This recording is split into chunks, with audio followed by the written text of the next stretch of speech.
Glória a Deus, aleluia, irmãos. A paz do Senhor a todos. Meus queridos,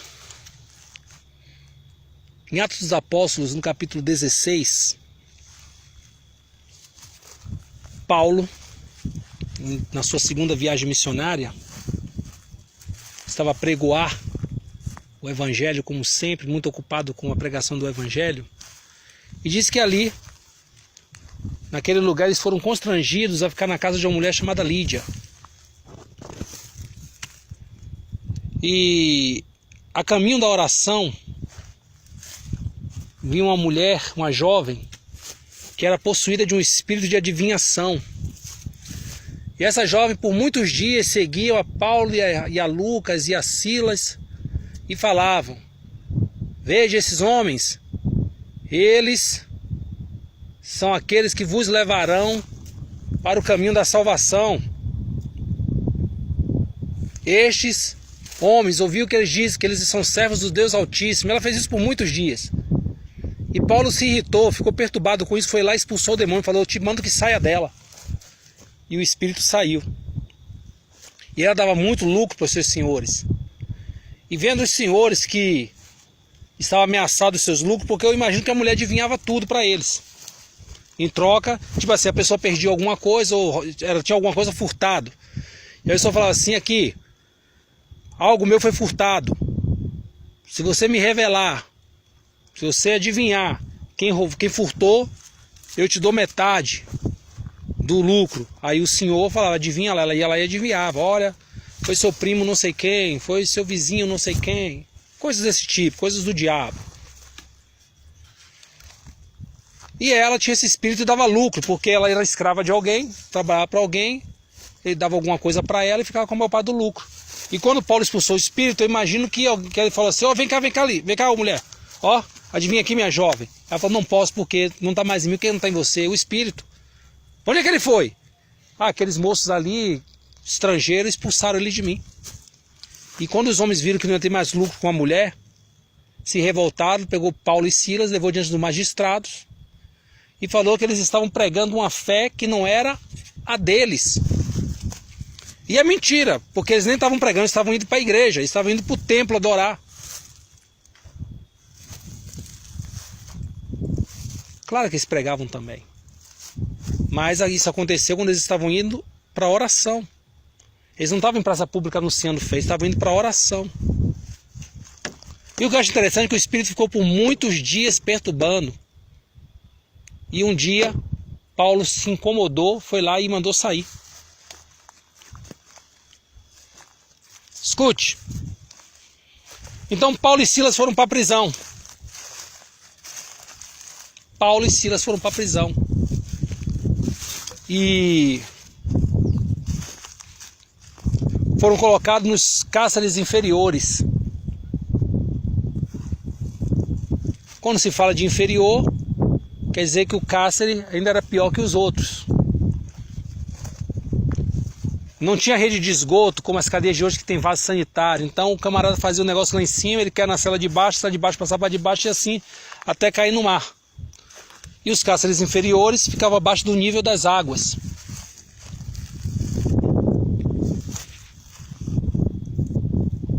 Detalhe. Fala a palavra de Deus que Paulo e Silas ali, espancados, cansados, humilhados, tinham tudo para estar desanimados. Por quê? Porque eles estavam fazendo a obra de Deus e terminaram na cadeia, prontos talvez até para ser mortos. Mas diz a palavra de Deus que por volta da meia-noite, Paulo e Silas estavam orando e louvando ao Senhor. E veio um terremoto e as cadeias se quebraram. E todos os presos foram soltos. E o carcereiro, que viu que todos estavam soltos, se desesperou. Pegou a espada e ia se matar. E Paulo falou: não faça nada contra a tua vida. Ninguém fugiu, estamos todos nós aqui. E ele falou: o que é preciso fazer para ser salvo? Paulo disse: crê no Senhor Jesus Cristo, será salvo tu e a tua casa. Meu Deus. Crê no Senhor Jesus Cristo, será salvo tu e a tua casa. Apenas isso. O que é que eu preciso fazer para ser salvo, pastor? Crê no Senhor Jesus Cristo, será salvo tu e a tua casa. Mas crer em Jesus Cristo é uma coisa muito ampla, apesar do que as pessoas pensam, irmãos. Porque Jesus falou, olha, aquele que crê em mim fará as mesmas obras que eu faço e ainda as fará maior. Se a pessoa fala que crê em Jesus e não faz a mesma obra que ele fazia, ela não está crendo nele. Irmãos, é simples assim. Não estou dizendo que todo mundo tem que ser por aí curando enfermo e tal, porque vai de unção, porque a Bíblia fala que a cada um foi dado uma porção de fé. Mas tem uma coisa que era principal no ministério de Jesus, que todos nós podemos fazer, que é pregar o Evangelho. Todo mundo pode pregar o Evangelho, um analfabeto pode pregar o Evangelho. O cego pode pregar o Evangelho, o mudo pode pregar o Evangelho. Tem Bíblia em braille. Tem outros mudos na rua que não são crentes, ou que estão desviados do Evangelho, porque perderam a fé. Ele pode pregar o Evangelho também. Escute. Crê no Senhor Jesus Cristo, será salvo tu e a tua casa. Mas tem uma coisa interessante que acontece aqui, irmãos, que me chama muita atenção. Eles estavam presos. Tinham todos os motivos do mundo para desistir de tudo ali mesmo. Mas não desistiram. Começaram a orar e a louvar. O segredo da vitória para a sua vida, irmãos, está aí. Em você orar e louvar. Você tem que adorar a Deus. Você tem que ser um adorador. É na tribulação que você tem um hino da harpa cristã. Eu sou muito fã da harpa cristã. E tem um hino que eu não lembro agora a numeração dele. Mas ele fala assim, ó. Bem-aventurado que confia no Senhor como fez Abraão. Ele creu ainda que não via, e assim a fé não foi em vão. É feliz quem segue fielmente nos caminhos santos do Senhor. Na tribulação é paciente, esperando no seu Salvador. Aí tem uma estrofe que eu acho linda, a mais linda do hino, que é assim, ó. Os mais belos hinos e poesias foram escritos em tribulação. Sabe? Os mais belos hinos e poesias foram escritos em tribulação. Na verdade, o ritmo não é esse, é assim, ó. Os mais belos hinos e poesias foram escritos em tribulação. E do céu as lindas melodias se ouviam na escuridão. É assim. E essa parte desse hino, irmãos, ela me deixa assim maravilhado, porque é a realidade. É na hora da luta, irmãos, que você descobre quem é adorador de verdade. Pensa bem, os mais belos hinos e poesias foram escritos em tribulação. Sabe o que eu aprendo aqui, irmãos? Nessa época que esse hino foi composto, e épocas antes dele ser composto, quando alguém louvava a Deus, ele não estava deitado numa rede, na sua Bíblia online, e alguém ligava, ô, eu tô com um hino aqui, vê se você gosta, aí passar por telefone, ó, gostei, acho que eu vou gravar, vou pensar aqui primeiro. Não. Os hinos, eles eram feitos na época de tribulação. A igreja está passando por luta, a igreja está passando por perseguição. Tem um filme, irmão, chamado Quo Vadis. Na verdade, Quo Vadis é uma pergunta, que quer dizer em português, é uma palavra grega, é uma frase grega, uma pergunta, um questionamento em grego, que quer dizer para onde iremos. E eu imagino que aquele hino lá, que eles chamam de In Memoriam, que é aquele lá, ó meu Deus, reaviva a tua igreja de novo. Sabe? E aquela parte do hino que fala assim, ó, eu queria ver A bravura dos santos em plena arena enfrentando os leões. Quanto mais a fogueira queimava, mais se ouvia louvor dos nossos irmãos. Sob o sangue tombavam nas ruas, chegavam no céu com a vitória nas mãos. É um exemplo para mim, verdadeira lição. Eu acho que a pessoa que compôs esse hino assistiu esse filme, ou quem ouviu esse hino fez o filme, porque encaixa-se perfeitamente. O fundo musical desse filme tinha que ser esse: Covardes. Depois eu vou postar aí embaixo do vídeo aí, na descrição do vídeo, o nome do filme, Covardes. E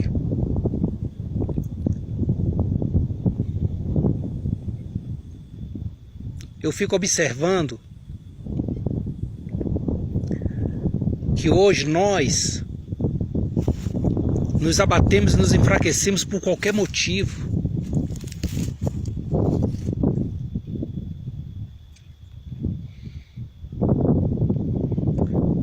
A gente abandona a fé, a gente perde a esperança e deixa o amor esfriar.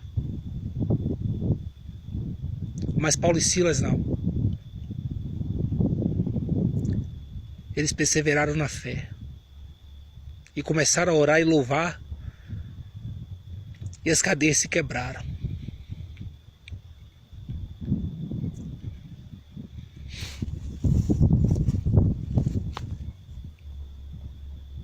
E o interessante é que enquanto eles oravam e louvavam, os outros presos ouviam. A Bíblia fala que eles ouviam eles louvando.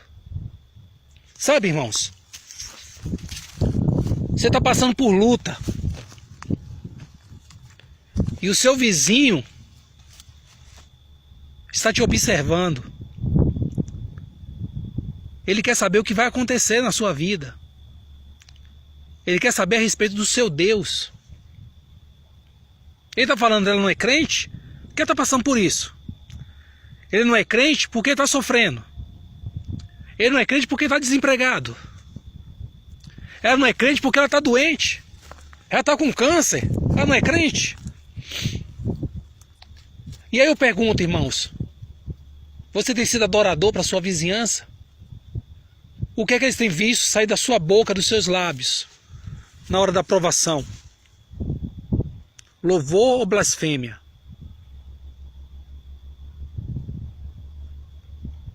Todos estavam ouvindo no meio da prisão, todos estavam presos. Paulo e Silas estavam presos como eles.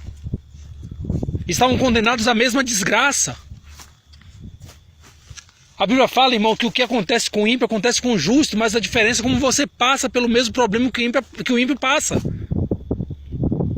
Eu vi um dia, irmãos, eu fiquei assustado. Morreu uma senhora evangélica e eu vi um monte de grito na rua. Falei, meu Deus do céu, está tendo uma chacina. Quando eu fui olhar, as filhas dela, crentes, estavam fazendo escândalos no meio da rua. Elas eram obreiras de igreja, irmãos. Elas estavam dizendo, Deus, por quê? O senhor não podia ter feito isso. E os ímpios todos na rua olhando aquele escândalo. Um detalhe, a senhora já era de idade avançada, já estava há muito tempo internada, e ela era crente. E ela foi tomada pelos anjos, levadas ao céu, eu creio. E as filhas delas, que ela ensinou a andar nos caminhos do Senhor, fizeram um show, um espetáculo tão grande. Tudo que o ímpio quer é isso, irmãos. O ímpio quer um show, um espetáculo. E ao invés delas, em silêncio, adorarem a Deus, elas iam chorar, iam prantear, mas deveriam adorar a Deus. Deus, o Senhor levou, Senhor. Minha mãe estava sofrendo aqui na terra. Obrigado, Deus. Que o Senhor possa nos dar condições também de um dia encontrar com ela na glória. Não, elas fizeram o maior escândalo na rua, todas elas. Umas 6 mulheres gritando no meio da rua. Aí foi descendo mais parente e fizeram um circo no meio da rua. E os ímpios olhando.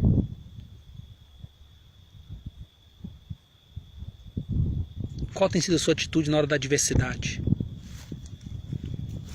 Na hora que você não tem dinheiro para pagar o aluguel, o que você faz? Você faz igual o ímpio que se esconde, inventa uma mentira? Ou você chama a pessoa e conta a verdade? Qual tem sido sua atitude quando você não tem dinheiro para pagar uma dívida para um amigo? Você inventa uma mentira, você se esconde dele, você vai falar para ele, conta a verdade.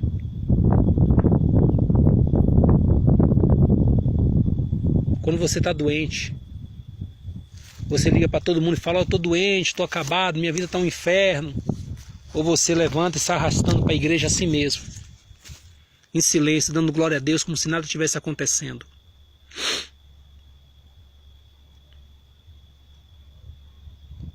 Qual tem sido sua adoração para Deus?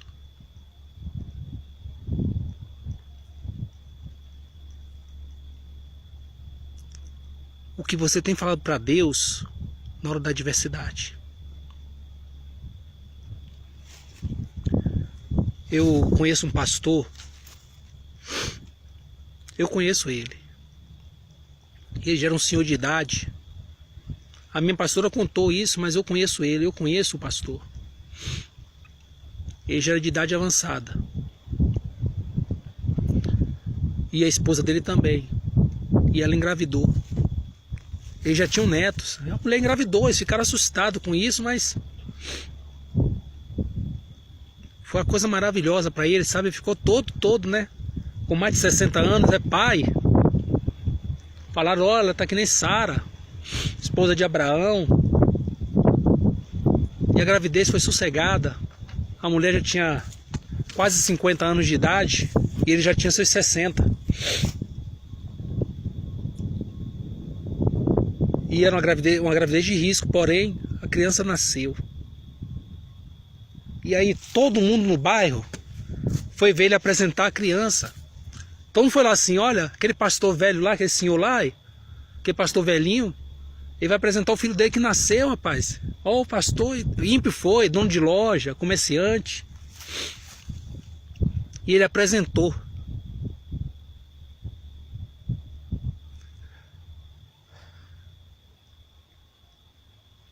Depois de 3 meses a criança morreu.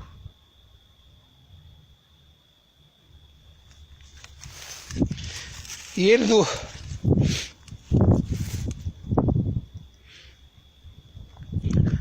no dia do velório pôde contemplar as mesmas pessoas lá dentro da igreja. E ele falou, o Senhor Deus, o Senhor tomou. Deus deu, Deus tomou.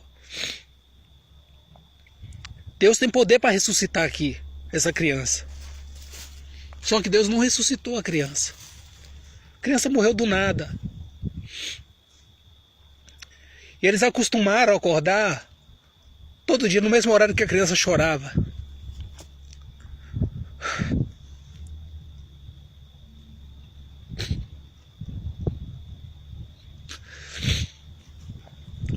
Só que aí eles levantavam e iam orar.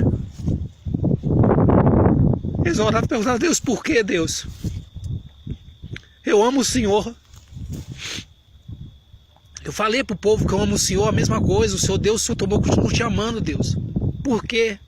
Qual o sentido do Senhor nos dar uma criança e tomar dessa forma? E eles ficaram orando uns 3 meses, irmãos.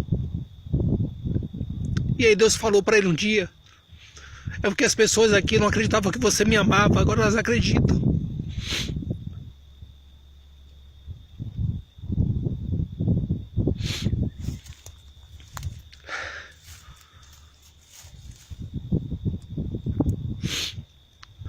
Um adorador, irmãos, ele passa a luta, ele passa a prova. Um adorador, ele sofre, irmãos, mas ele adora. Ele talvez não tenha voz bonita para cantar, talvez as condições sociais dele não permitam nem que ele tenha uma boa aparência. Talvez, irmãos, ele esteja passando por uma luta terrível, só Deus sabe. Às vezes ele está com um filho preso, ou com um filho condenado à morte por alguma doença. Às vezes ele não consegue emprego. Às vezes ele vai trabalhar, passa maior humilhação no serviço para levar uma mixaria no final do mês para casa, mas ele é dizimista, ele é ofertante, ele investe na obra, ele crê, ele tem fé nisso, e Deus tem honrado ele.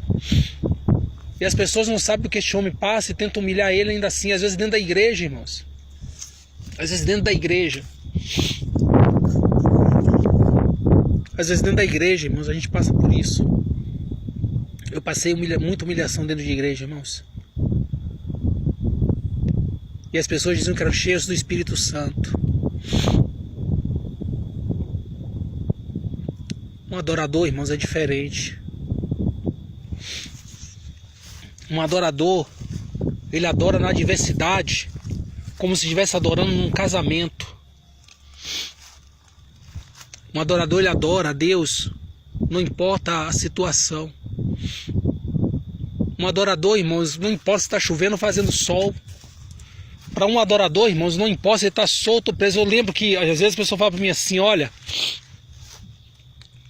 se você fizer tal coisa assim, você pode ser preso. Fala, se eu for preso, vou ser missionário na prisão. Se é a vontade de Deus que eu vá preso, vou ser missionário. Lá dentro da cadeia, porque a minha liberdade, ela não está fora de mim. A liberdade de um crente está dentro dele, irmãos. É isso que o crente não consegue entender. A sua liberdade, ela não está fora de você, ela está dentro de você. Ou seja, se você estiver dentro das cadeias lá preso injustamente, você continua livre, porque Cristo habita em você. A Bíblia fala, para a liberdade, Cristo me libertou. Eu estou livre, irmão, dessa casca humana. Tem gente que só é livre se estiver na rua, solto. Ele acha que isso é liberdade. E tem pessoas na rua que são cativas. A sua liberdade tem que estar dentro de você. Você tem que ter convicção dela aqui dentro. Paulo e Silas estavam orando e louvando porque eles estavam dentro da cadeia, machucados, mas eles tinham a convicção de que eles estavam livres. Porque para a liberdade, Cristo os libertou.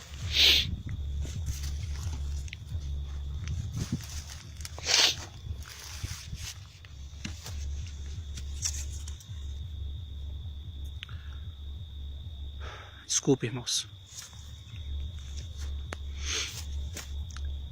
Eu lembro que eu estava uma vez numa igreja, num culto. Pensa num culto gelado, rapaz. Sangue de Jesus tem poder, misericórdia. Eu estava todo engravatado. E só tinha eu de gravata na igreja, de terno e gravata. O pastor da igreja, ele chegava do trabalho, ele ia de calça jeans, uma camisa esquisita lá, quase desabotoada até na altura do estômago. E uma percata de couro no pé. E eu zoava, falava, meu Deus do céu, o pastor dessa igreja é hippie. E eu tomei uma chicotada por causa disso, vocês nem imaginam. Ele era da igreja Batista Shalom. E eu fui num culto numa igreja pentecostal, na igreja Missão Evangélica Vida Nova, ministério da missionária Ângela. Hoje é missão Fruto do Espírito. E eu fui lá numa congregação. E quando cheguei lá tinha uma irmã, não lembro o nome dela mais. Uma baiana, estava indo para São Paulo, para assumir uma obra em São Paulo.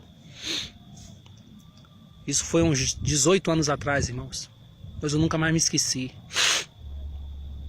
Essa irmã foi tomada por Deus e falou assim, olha, tem uma pessoa aqui. Quando ela falou isso, meu coração já apertou. Tem uma pessoa aqui que Deus fala que você está rebelando contra o servo dele. Ele manda te dizer que o pecado da rebelião é semelhante ao pecado da feitiçaria. E Deus te manda ler o livro de 1º e 2º Samuel todo. E ela falou assim, tu sabe que é você, que teu coração está saindo pela boca, era o meu. Eu fui lá na igreja pedir perdão para esse ministro. Ele riu de mim. Ah, tá vendo? Toma, tá. Eu levou na brincadeira. Mas eu aprendi a lição naquele dia, irmãos. Não devemos tocar nos ungidos de Deus. Não podemos julgar ninguém pela aparência. Não podemos. E eu estava nesse culto. E esse ministro, por sinal, ele cantava muito bem, tocava, ele era compositor. Inclusive o ministério gravou, acho que 1 ou 2 CDs. E metade dos hinos eram dele. Sabe? Gravou DVD, aquela coisa toda, e metade dos hinos eram dele. Resultado, irmãos. Eu estava nesse culto muito frio.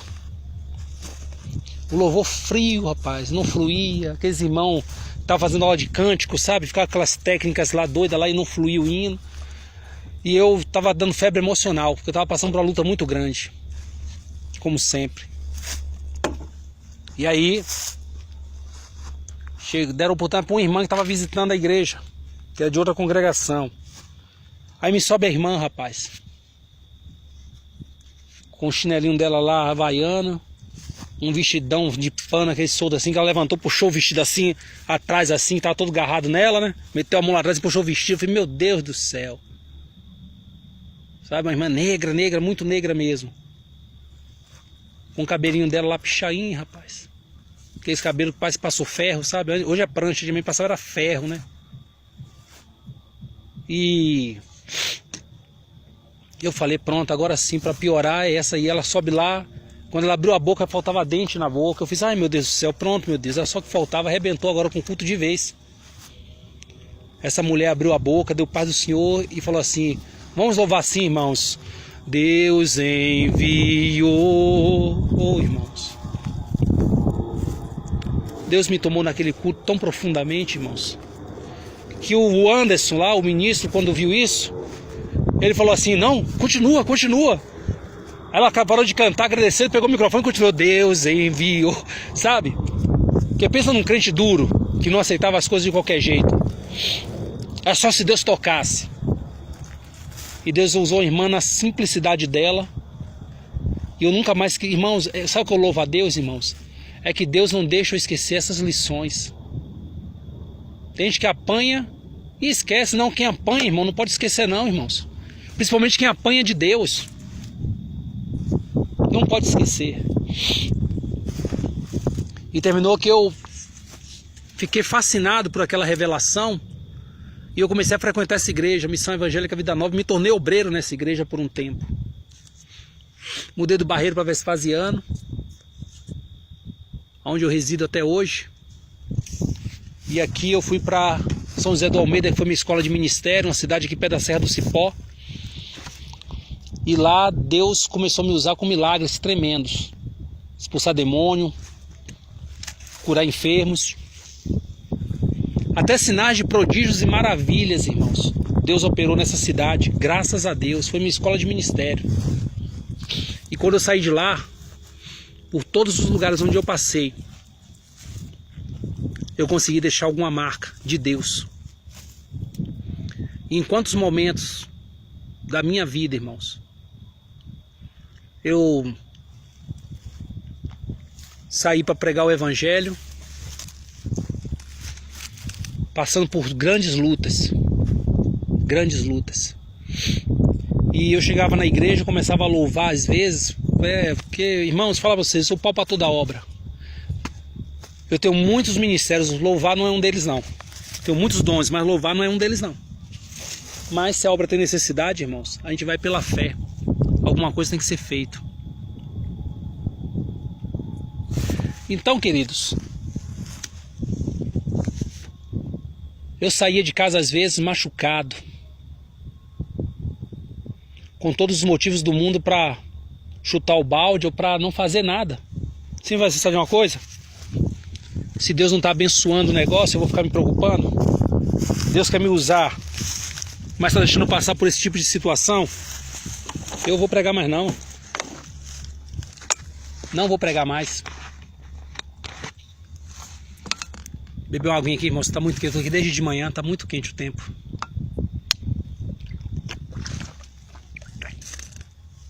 E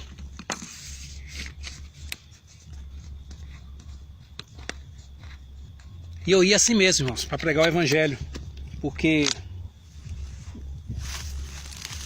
o evangelho tem que ser pregado. E eu morria de medo daquela ideia. Se você não clamar, as pedras clamarão. E eu aprendi uma coisa com o meu pastor, irmãos. Eu tive 2 pastores muito abençoados, graças a Deus. E o meu ministério, posso dizer 70% do meu ministério é baseado, baseado nos ensinamentos desses 2 pastores. Um é o pastor Domingos, ele que me batizou. Pastor Domingos Donizete, opa, ele não gosta de falar que é Donizete não, mas é isso mesmo. Pastor Domingos Donizete de Oliveira, homem de Deus. meu pai na fé. Com ele eu aprendi, irmãos, a me relacionar com as pessoas, a me importar com almas. Que o versículo dele dizia o seguinte: o fruto do justo é a árvore de vida, e o que ganha almas sábio é. Então ele preocupava em ganhar almas. E eu também. Herdei dele isso aí. E saber lidar com as pessoas, saber pregar. Irmãos, ele fazia você rir, chorar e ficar de cabeça baixa tomando chicotada, sem dizer um ai, numa mesma mensagem. Ele dominava a homilética. Domina ainda, ele está mais experiente ainda. Já tem muitos anos que eu não vejo meu pastor. E ele tinha um dom que poucas pessoas têm nos dias de hoje. Ele colocava as pessoas para morar dentro da casa dele com a esposa e os filhos pequenos, criança. A Fernanda e o Israel eram crianças. A Fernanda devia ter o quê? Uns 11 anos de idade. E o Israel devia ter 3 anos. 2 ou 3 anos de idade. E ele fez isso com muitas pessoas. E o que acontece? Quando eu saí de lá, eu fui para outra congregação do mesmo ministério. E lá agora era uma pastora. Pastora Maria Perpétua dos Reis. Opa, ela não gosta do Maria, não. Que coisa, né? Um não gosta do Donizete, a outra não gosta da Maria. Então a pastora Perpétua, ela me ensinou a ter fé, a orar. Ela falou assim: Biratã, você não consegue as coisas na vida porque você não sabe orar. Eu falei: mas não é só eu não, a senhora também. A Bíblia fala que nós não sabemos orar. Ela falou: não é isso que eu estou dizendo não. Falando, você tem que determinar o negócio dessa forma. Quando você quiser fazer uma coisa, fala assim: Deus, eu vou fazer tal coisa. Se não for do Senhor, coloca uma barreira bem grande, porque se o Senhor colocar pequeno, eu pulo. E quando ela falou isso pra mim, eu fiquei assustado, fiquei escandalizado. Eu fiz: não, que mulher louca, rapaz. E ela era baixinha, sabe? E ela sempre usava salto, porque se ela usasse rasteirinha, ela era mais baixinha ainda. Mas era brava demais, rapaz. Todo mundo que entrava naquele escritório saía chorando. Podia ser do tamanho que fosse. Tinha uma autoridade espiritual, tem uma autoridade espiritual muito grande, a pastora Perpétua. Eu lembro que tinha uma pessoa endemoniada na igreja, e o escritório era em cima e, por enquanto, o templo era embaixo no porão, até a nave da igreja ficar pronta, no 2º andar. E ela estava atendendo o pessoal e estava lá 6 obreiras. Sai, Satanás! E o diabo nada, sai, demônio, lia a Bíblia, e sapateava, e falava em línguas, e o demônio lá. Ela abriu a porta, saiu batendo o salto dela, tac, tac, tac, tac. Parecia aqueles bonequinhos de corda, tac, tac. Fiz: meu Deus do céu, o bicho vai pegar. Misericórdia. Pegou nada, rapaz. O bicho estava pegando lá embaixo, ela chegou lá, chegou da porta. Da porta, ela nem foi lá perto do endemoniado, não. Chegou da porta, assim, ó: sai em nome de Jesus. A pessoa levantou, ela olhou para as obreiras. Que vergonha, hein? Que vergonha. E voltou, tac, tac, tac, tac. Eu fiquei assustado, né? E, meu Deus do céu. Mas pensa numa mulher de Deus.